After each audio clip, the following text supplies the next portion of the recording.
Labdien, tad es sākšu, ja? Jā, droši. Sveiki, jā, visiem esmu doktora Kagaina, traumatologs, ortopēds. Lai gan vārdu uzņemšanas nodaļa, mana sirds un mana ikdiena pieder diabēta pēdām, kas attiecīgi mums ir ļoti cieši tāds, nevarētu teikt, bizness, bet tādas ciešas attiecības ar podologiem attiecīgi. Tāpēc es iesākšu šo manu un Ramonas tā saucamo kopdarbu. Un tas, ko mēs visi, protams, saprotam, ka traumatologam un podologam ir tāda liela savstarpēja mīlestība un attiecības, kas pārsvarā nozīmē to, ka nagu traumas, negluži traumas, bet nagu problēmas, kas pārsvarā ir ieauguši inficēti nagi, tās ir kaut kādas pēdu brūces, kas lielākoties ir tātad ar diabētu saistītas brūces, un, ja tas aiziet mums bišķiņ dziļāk un pievienojas osteomielīts, tad tās ir tās trīs lielākās lietas, kuras, teiksim, ikdienā vismaz ar tiem podologiem, ar kuriem es esmu strādājusi kopā, tad šīs ir tās mūsu kopīgās lietas. Un, ja mēs runājam par pēdām kopumā, jūs redzat arī šo attēlu, kurā ir nu, ļoti, ļoti daudz lietas, kas ar mūsu pēdām var notikt, un lielāko daļu no tām cilvēki cenšas tomēr izsināt, un nevienmēr gan tas pirmais cilvēks ir podologs, ar ko cilvēks ikdienā komunicē. Dažkārt mums šīs attiecības ir arī apgrieztā formātā, ka, teiksim, sākotnēji tas ir traumatologs, un tad es iesaku doties pie podologa, bet konceptuāli šīs lietas noteikti nav tā, ka viņas palika daudz mazākas. Un kas tad ir tās trīs lietas, kas mūsu ikdienā tā tad vienojas šādi nepārāk skaisti ieauguši inficēti nagi? Šīs ir saucamās hiperkeratozes, jeb ādas sabiezējumi, kas kaut kādā brīdī ir pilnīga norma, bet kaut kādā brīdī arī mēdz liecināt par dziļākām apakšā esošām patoloģijām, kuras noteikti vajadzētu, ja ne tādā ļoti, ļoti padziļinātā līmenī zināt, tad vismaz zināt tādu virspusējus iemeslus, kādēļ tādas attīstās. Un, protams, šīs diabēta pēdas ar nedzīstošajām brūcēm, kuras es arī nesen runājot podologu asociācijas sēdē uzsvēru, nekad nebaidīties pataustīt, kas mums notiek apakšā un dziļāk. Varbūt retāk nedaudz podologs saskarās ar to, ar šiem asinsvadu saucamajiem pacientiem, kuriem aterosklerozes dēļ izveidojās šīs pirkstu gangrēnas un nedzīstošās brūces, bet, nu, mani pacienti arī ir ar, kā saka, šiem melnajiem pirkstiem nākuši no podologiem un teikuši, ka ir nepareizā smēra lietota vai kaut kas, un tāpēc tas pirksts ir palicis melns, ko, protams, mēs visi saprotam, ka tas tā, protams, ka reālajā dzīvē nenotiek. Bet kas ir tas, ko es tās savu to ieguldījumu šajā konferencē un lekcijā gribēju ielikt, ir tādas lielākas vai mazākas aktualitātes, ko es gribētu, lai podoloģijā būtu kā tāds likumiņš, tas droši vien jau arī lielākoties strādā, bet tāda vairāk vai mazāk atgādinājuma par to, kas liek aizdomāties, skatoties pacientu savā kabinetā. Tātad, protams, būtu izdalījumi no brūces, viss šis brūces kopējais stāvoklis, apsārtums, hipertermija, kas varbūt gan lokāli, gan sistēmiski, sliktā smaka, tūska, asiņošana, jeb kādas veida āda krāsas izmaiņas. Un par ko būtu jāaizdomājās, nevienmēr tikai, protams, mēs varam apstrādāt brūces smalas, noņemt lieko ādu un turpināt pāršiet šīs brūces. Vienmēr apakšā ir jāatcerās, ka varbūt arī kāds dziļāks iemesls, kādēļ šī brūce tik ilgstoši nedzīst, tad tā var būt infekcija. Ja? Bet nu, šī nav tik padziļināta lekcija kā podologiem, kurā es arī runāju par to, ka brūces atšķirās, vai viņas ir kolonizētas, vai viņas ir dziļi inficētas. Ja? Tādēļ tas mans uzsvars arī šajā pirmajā sadaļā par to, ka nevienmēr tā būs antibakteriāla terapija, ja mēs redzam kaut kādas infekciozākas pazīmes. Ja? Kas ir ļoti svarīgi, protams, kad ir pulss, ko nereti pat mani kolēģi nepatausta pēdām, kas, protams, būtu vienkārši pats pirmais, kas būtu pacientam jāpatausta, ar viņu sākot strādāt, un, protams, visas blakus saslimšanas, kas lielākoties ir diabēts, un kas būtu ļoti interesanti. Tas ir viss, bet nē, vēl kaut kāds. Kas būtu jānoskaidro, kas ir tās zāles, ko pacients lieto gan sistēmiski, gan arī lokāli. Un, kā arī es citās lekcijās esmu teikusi, man nav pilnīgi nekas pret šiem te, kā mēs redzam apakšējos attēlos, bembru dziedzeriem un višņēvsku ziedēm, kas droši vien ir visas labas lietas, tikai galvenais lietotas pareizi, īstajā vietā un īstajā laikā.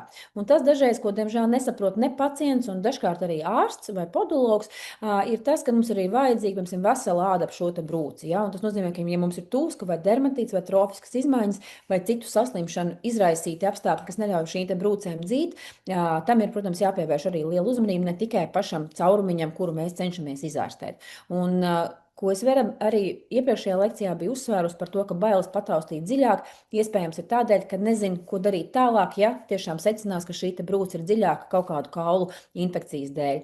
Un runājot par sarkanajiem karogiem, šis varbūt nav klasiskākais podologiem saistītais piemērs, bet, piemēram, kas man kā traumatologam, ieraugot šo kāju un šo izmeklējumu pacientam, uzreiz vienkārši rada sarkanā karoga sindromu. Ir tas, kad ir brūce sadzījusi rēta virs ceļa, tur ir protēze, un mums ir nedzīstoša amputācijas stumbrs, kas varbūt liekas sīka maza brūce, tur ir asins pilīte, bet, kā mēs redzam, magnētiskās rezonances izmeklējumā, tā ir fistula, kas nāk no kaula un ir ap katru diedziņu, kur pacientam ir veikts zemāts diegu ievietošana, restīvi šūšanas dēļ, ir abscess ap katru šo un blakus mums ir protēze, kas ir pilnīgs sarkanais karogs, kam ir jāpievērš uzmanība un obligāti tajā ir jāiesaistās. Arī šajās situācijās, es kā traumatologs, protams, vairāk arī šeit varu to savu viedokli izteikt kā šādas nedzīstošas brūces nereti pacienti, un arī, es negribu teikt, ka podologi, bet, teiksim, citi kolēģi ārstē un pārsien un rekomendē dažādas smēres, kamēr apakšā mums ir svaigi operēts lūzums ar implantiem, kas patiesībā ir vienkārši uzreiz komunicējoši ar šīm ārvidas brūcēm. Arī šeit mēs redzam klasisku situāciju pēc potīšu osteosintēzes, kur infekcija pievienojas. Viens neveiksmīgs tīrīšanas mēģinājums, brūces dehiscents, kas beidzas ar to, ka mums pacientam ir jārotē lokāls lēverīts, lai šo brūci slēgtu. Vienmēr stāstu, ka šis ir mans mīļākais pacients Valdis, kuru dzīvi mūs saved kopā Stradiņu slimnīcā. Pēc tālbraukšanas, tālbraucēja ekspedīcijas, nezinu, kā viņi tās precīzi sauc, kungam attīstījās flegmona pēdā.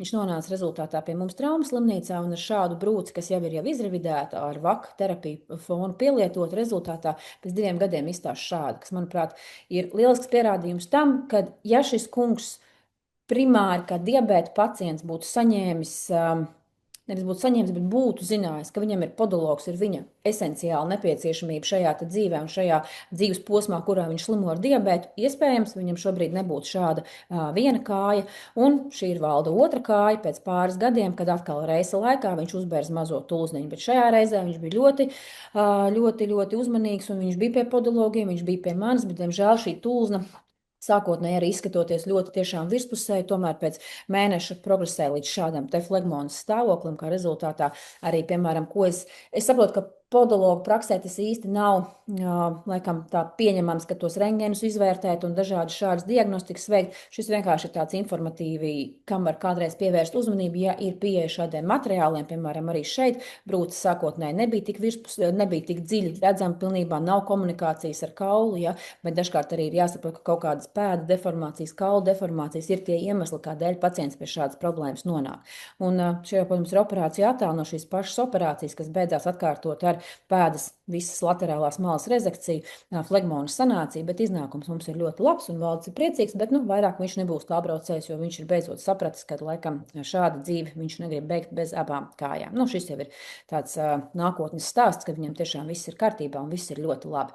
Bet ja mēs runājam par šiem iemesliem, tad pēdas anatomija un funkcija, kas ir šie iemesli, kādēļ mums rodās šīs nepareizās hiperkeratozes uz pēdām, ir, protams, pats pamats par pēdas anatomiju un funkciju, jo mums ir klasisks trīsstūris, uz kā balstās pēdiņi, tātad mums galvenie slodzes punkti ir 1., 5. metatarsālā kaula galviņa un papēdis, un Dieviņš nav devis, kā saka, 2., 3. un 4. spiesties mums zemē, kas ir, manuprāt, ļoti liela daļa no podologu prakses, šīs hiperkeratozes tieši plantāri pret šīm metatarsālo kaulu galviņām. Un neviens pacients šīs problēmas risina, bet tās beigas ir nebeidzamas, jo patiesībā mēs neesam atrisinājuši to apakšā esošo situāciju, kas ir vienkārši pēdas deformācija, kas nepārtraukti dod šo spiediena punktu. Un neskatoties uz to, ka, protams, nevienam podologam nav jābūt ar ortopēda vai tehniskā ortopēda zināšanām, tās globālās lietas mums visiem paliek tās pašas, ka mums noteikti ir asinsrita neiroloģija jāpārbauda pacientam, arī vizuāli pēda noteikti ir jāapskata, ir mīkstie audi, viss šīs tauku spilventiņu atrofijas, kādas ir deformācijas pēdām, jo, piemēram, šajos attēlos arī mēs redzam, viņi nav ļoti kvalitatīvi, jo tie nav manējie attēli, diemžēl, bet kā reiz bildēju tikai brūces, nevis biezās ādas uz pēdām, pēdām, diemžēl, un kā mēs redzam, šīs deformācijas, kādas hiperkeratozes tas rada, bet, nu, protams, mums jau tagad no malas skatoties ir, protams, vizuāli skaidrs, ka šī deformācija ir tā, kas rada šīs hiperkeratozes. Un te, piemēram, viens nesens klīniskais piemērs, atzīšos, tā ir mana mamma, kurai arī 4. metatarsālā kaula nepareizs spiediena radīta rezultātā ir ilgstoša hroniska hiperkeratoze zem 4. metatarsālā kaula galviņas, regulārs podologu vizītes, viss tiek kontrolēts, bet kas ar laiku tiek saprasts, ka tomēr tā ilgstoši nevar, jo vairāk nevar bez apavēm pastaigāt. Un rezultātā ir iespējams arī šīs mini-invazīvās korekcijas uz tām skrūvītēm neskatāmies. Tas ir senāks pasākums, bet šeit ir veikts 4. metatarsālā kaula galviņas osteotomija, un šis jau ir rengens mēnesi vēlāk, kurā jau parādās šī rumbēšanās zona, un cilvēkam tātad ir atslogots šis punkts, un tas nozīmē, ka ar laiku šīs hiperkeratozēm vairāk nebūs tendence attīstīties. Par izvērtēšanu vēl tālāk runājot, kā jau es minēju, nekad nebaidīties pataustīt dziļāk, obligāti ir jāveic šīs kā es saku, bez liela entuziasma, bet tomēr tā diezgan konkrēti šī sterilā instrumenta ievietošana potenciālajā fistulā, kas varbūt vienkārši ir virspusē brūce, varbūt vienkārši, teiksim, pēcoperācijas zemādas diega radīta fistula, bet ja tas ir diabēta pacients, kas visticamāk ir nonācis pie podologa, tad ļoti iespējams tas, diemžēl, saistās jau ar dziļākām struktūrām. Un tieši runājot par pēdām, cīpslas, ja šīs brūces skar šīs pirkstu daļas un ir tūmā cīpslām, cīpslas vienmēr mums strādā kā lielceļš, kas, diemžēl, var arī izplatīties augstāk pa visu pēdu un nedod Dievs arī par apakšstilbu. Kā jau es minēju, šie radioloģiskie izmeklējumi būtu, protams, ļoti jauki, ja pacienti visi mums ierastos ar šādiem izmeklējumiem, kur mēs varētu redzēt konkrēti, kā šajos piemēros, ka tā ir pēdas locītava rengenā, ir nepārāk līdzena, mums aizdomas ir par kaut ko, ja, un, piemēram, datorflomogrāfijā mēs redzam pilnībā rezorbējušos pēdas locītavu, kas arī ir infekcijas dēļ, bet, tas, kā saka, šoreiz ne pie podologiem. Un par šo nervpātisko čūlu aprūpi, tātad, šeit laikam man būtu mazāk runas, tādošiem būs Ramonai vairāk par to visu, tātad šīs nekrektomijas lokālās, ko mēs varam veikt, un sniegt šos padomus gan par aslogojošiem apaviem un par tālāko terapiju. Manas prezentācijas pārsvarā, es atvainojos, sastāv no šīm drausmīgajām bildēm, bet, manuprāt, ir daudz jaukāk to ieraudzīt nekā tikai teorētiski runāt, kādas šīs situācijas, jebkurš no šiem tālāk redzamajiem pacientiem ir bijis podologu uzraudzībā. Un Ramonai, protams, būs sadaļa par to, kā nenonākt līdz šim līmenim, bet, diemžēl, ko es tiešām gribu uzsvērt katru reizi, kad mēs redzam kaut ko tik drastisku, es pieņemu, ka nevienam nav šaubas, ka šim cilvēkam ir jānonāk tālāk pie traumatologa vai pie kāda ķirurga, kas ar to nodarbojas. Šis arī ir 81. gadā dzimis, diemžēl 2. tipa cukura diabēta pacients, ja, kopš vasaras ir iedūrušos svešķermeni pēdā. Un arī šeit atkal viņš ir Kuldīga, tas ir reģions, it kā ķirurgs, podologs tur nav bijis klāt, ķirurgs kaut ko čubina, kaut ko, kamēr rengenā, tas jau. Protams, ka tajā vasarā nekas vēl tik traki nav bijis, bet pasties mums ir 3 mēneši vēlāk, mums ir pilnīgi rezorbējusies metatarsfalangiālā locītava, kas, diemžēl, ir progresējis līdz flegmonai, un šis pacients ir vienā no posmiem, kurā visa pēda, diemžēl, ir atšķelta vaļā. Un, kā jau es minēju, šis cīpslu ceļš, pa kuru tas kā pa lielceļu ir aizgājis arī līdz mediālajai potītei un pat bija skāris pēdas locītavu. Bet, kur ir Mārtiņš 2 dienas atpakaļ, kontrolē, pēdiņa visa smuka, labi, sekundāri dzīstoši, labi kopta brūce, adekvāts pacients, spēj par sevi parūpēties un skatāmies tikai uz gaišāko nākotni. Šis pacients arī ir...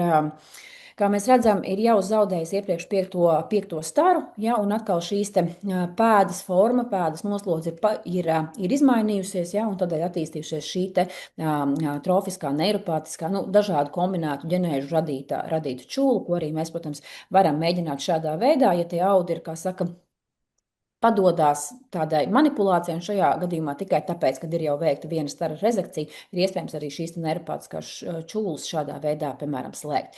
Šis ir gan cits stāsts, bet arī atkal ar to ideju apakšā, kāpēc mums pacients ir jāskatās uz viņu kopumā, jo šajā situācijā kungam it kā glikos tolerances traucējumi, bet ko mēs šajā visā pasākumā bijām palaiduši garām, ka šī čūla ir nevis tāpēc, ka viņam ir diabēts, nevis tāpēc, ka viņam kāds bija labāk vai sliktāk izgriezis 5. staru, bet tāpēc, ka viņam bija anamnēzē politrauma. Kā rezultātā viņam visa šī kāja bija deformācijā, un tas nebija vizuāli tik uzreiz redzams iemesls, ko tas tikai atklājās pēc tam, teiksim, veicot tālākus izmeklējumus. Un arī veicot pareizu, adekvātu, viņam tika nokruģēta šī kājas as, viņš atsūtīja šo jauko bildi ar savu suni, kā viņam viss ir sadzījis, bet atkal viens, bet pacients nevēlējās turpināt šo te jau ļoti ilgušo ārstēšanas procesu, atteicās no cīplu transpozīcijas, kas nodrošinātu pēdas pareizu pozīciju, un mēs esam principā atpakaļ izējas pozīcijās ar atkal ar šo te nedzīstošo brūci. Kādas ir opcijas šiem pacientiem, saņemot ārstēšanu? Tātad, protams, kad ir daudz un dažādas rekonstruktīvas, tīrīšanas un šāras. Šajā gadījumā, protams, ka mēs nerunājam ne par kādu saglabājošu operāciju, kaut gan, piemēram, rentgena aprakstā šim pacientam ir rakstīts, kad ar kauliem viss ir kārtībā. Protams, mumificējies kauls, nav īsti tāda, kā saka, radioloģiskas pazīmes tam, ja, bet šajā situācijā, diemžēl, arī pacienti dažkārt no vienkāršas naga rajona brūces, diemžēl asinsrites traucējumu dēļ ir nonācis pie pilnīgas pirksta gangrēnas un rezultātā pie amputācijas. Sākotnēji minēju arī šos asinsvadu pacientus, kam ir revaskularizēta asinsvadu un problēmas tātad ar šo perfūziju ļoti distāli šī kundze. Rezultātā arī gan bez melniem pirkstiem, bet pat bija iespējams pārstādīt ādiņu. Rezultātā mēs, diemžēl, atkal atkārtotiem asinsvadu oklūzijas dēļ esam nonākuši pie nedaudz citām brūcītēm, bet kopumā tās lielākās brūces arī dažkārt ir iespējams sanēt, un tas, ko es podologam gribētu noteikti arī rekomendēt, kad, varbūt arī šādi gadījumi kādreiz ir jāpasūta tālāk, teiksim, pie kāda nākamā līmeņa speciālista. Runājot par pirkstiem, kas arī protams, ir viena no visklasiskākajām problēmām, ar kuriem podologu praksē mēs saskaramies, ko es gribētu šeit no savas puses rekomendēt, kad atceramies, ka tās nav tikai šīs hiperkeratozes, ka mēs šeit, protams, ļoti acīm redzam, ka tā ir funkcionāla problēma, jo pirksts ir deformēts. Un kādēļ šīs pirkstu deformācijas rodās, tad ir daudz dažādi iemesli, ko atkal tas būtu jārisina caur ķirurgu, vēlams caur traumatologu, ja tas ir saistīts ar cīpslu vai kaulaudu sistēmām. Un pirkstu amputācijas šajās situācijās nereti ir gan nepieciešamība, gan dažkārt arī vienkārši cilvēku vēlēšanās, jo, piemēram, cilvēkam ar reumatoīdu artrītu, man ir bijis viens pacients, kas, laikam, mēneša laikā vairākas reizes pie manis atnāca un vienkārši viņš teica, es tāpat normāli nevaru pastaigāt, es zinu, ka man liela korekcija nepienākās, tas būs ļoti grūti. Es tiešām gribu, lai jūs nogriežat to pirkstu, kas man apakšā traucē un viens augšā, un viņš ir laimīgs vienkārši par to, ka viņš ir uzvilkt visparastākos apavus un vienkārši pārvietoties. Bet kas ir tādi, it kā nepārāk jauni, bet tomēr, teiksim, mūsu praksē vēl tas nav ļoti iegājies veikt šīs mazinvazīvās osteotomijas tieši diabēta pacientiem šajās situācijās. Tātad es, ko gribētu arī uzrunāt podologu vidē, tātad varbūt tiešām kādreiz šīs plantārās šķūles, kas ir metatarsālo kaulu radītā spiediena rezultātā, tātad varbūt apzināt tos pēdu ķirurgus, kas ir gatavi, teiksim, šīs minimālā invazīvās osteotomijas veikt, lai pacientam tātad palīdzētu uzreiz atbrīvoties no šīm problēmām. 3 vārdos par tādu lietu kā šarko deformācija, kas ir vienkārši ļoti neatpazīta, ko es gribētu arī rekomendēt tātad podologu videi sev atsvaidzināt atmiņu par tādu, ja mums ir diabēta pacients, kurš stāsta, ka mana pēda ir palielinājusies izmērā un kļuvusi tāda tā kā deformēta, it kā nekas nav noticis, bet it kā kaut kur fonā ir bijis tas, ka kāja bijusi sarkana, pietūkusi, tā nav sāpīga, bet tāda epizode ir bijusi.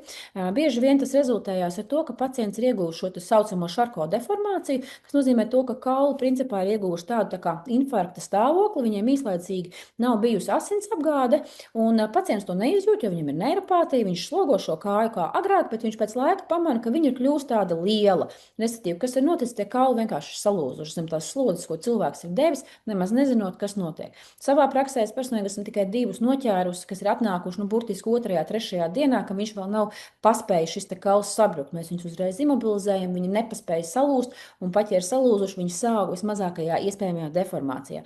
Jo ko tas nozīmē, piemēram, šis bija jauns puisis, diemžēl arī 1. tipa cukuru diabētu, mēs bijām ārstējuši plantāru čūlu pat ar brīvu lēveri, lai nepazaudētu šo 1. pirkstu. Un rezultātā no šādas pēdas pāris mēnešus vēlāk viņš atnāca un viņš saka, klausies, es vairs nevaru apavus uzvilkt, ja?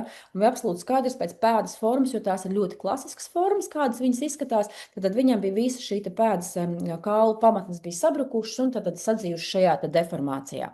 Šis ir nedaudz retāks piemērs, kas arī bija mūsu slimnīcas praksē, ka salūzus potīta. Un, teiksim, mūsu nodaļas kolēģi skatoties, viņiem uzreiz bija skaidrs, kas šeit ir noticis, jo anamnēze ir cukurdibēta pacienta, tad ir virsvars un šis lūzums neizskatās klasisks kā parasta tipa lūzums. Ja? Kas mums arī bija skaidrs, ka šeit arī ir bijis tā pati situācija, kas parasti notiek pēdās, tā bija notikusi pēdas locītavā. Nu, tā tas apmēram tā arī virspusēji izskatās, un ar ko es vēlos nobeigt, ka respektīvi šīs pēdas, ja viņas izskatās šādi un ir ar šo te čūlu, ko iespējams kāds ārstē vienkārši kā čūlu, ka tam ir iemesls un ka to var arī novērst šo spiediena punktu, jo šī pēda salūst tādā ķīlī, radot šo spiediena punktu plantāri. Un tad, ko mēs varam šajās situācijās darīt? Šis gan ir ļoti sens piemērs ar kundzi, kurā mēs izrazicējām tātad visu šo vidējo salūzušo galu, uz laiku Riļa Zārava aparātu viņu esam nofiksējuši, un kundze principā tas iznākuma rengens ir principā tāds, ka gandrīz vai nezinātājiem būtu ļoti grūti pateikt, ka kaut kas ir noticis. Jā, kā ir lielāka, viņa deformēta, viņa tad hroniski tūskaina paliek, bet pacientam ir normāli funkcionējoša atbalsta spējīga pēda, kurai nav vismaz uz to brīdi, viņa nerada vairāk nekādus liekos slodzes punktus. Tas no manas puses būtu viss, un es ļoti gribētu, lai Ramona turpina, kā nenonākt pie šīm manām kriminālajām bildēm. Paldies jums liels! Paldies, doktor Luīza!